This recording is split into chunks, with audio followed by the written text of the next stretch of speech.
Hey everybody, what's up and welcome back to today's video guys. And today guys, I'm going to go and be showing you how to add the gradient effect to your text in Pixlr.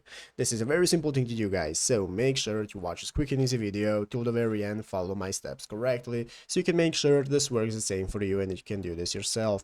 But yeah guys, let's get straight into it. So the first thing you want to do is go ahead and open up the official Pixlr website right here, pixlr.com if you haven't already, and after opening it up, you'll be greeted by this home page right here, which is the main page of the Pixlr website where we can get started logging in the upper right corner. If you do not already have an account, you can just go and create a new one, and after logging in, you'll be greeted by the home page right here where we can get started opening up the photo editor. So let's go ahead and open up the editor by clicking on it right here, and after opening up the photo editor, it's going to open up this new menu right here where we can get started opening up the image that we want to use. So after opening up our image using this option, I already have my image right here. It's going to open up this new menu where at the left side of the screen we can see the toolbar with all the options and facts that we can get started with for editing our images. So as you can see here, we have the text option. So one of the last options is called text. So you want to go ahead and open up the text option right here, and after opening up the text option, you can find all the options that you can use right here, some pre-selected text that you might want, or you can just go ahead and get started adding your own text right here. So here is some text that we want to add to the image,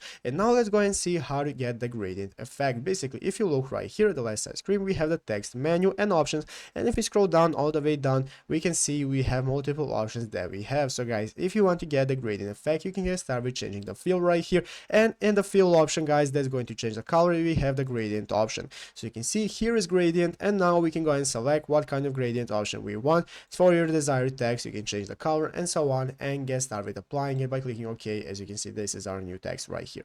But yeah guys, basically that is how to do it. So I hope this video was helpful. If it was, make sure to leave a like, subscribe to the channel. So guys, thanks for watching, take care, and bye.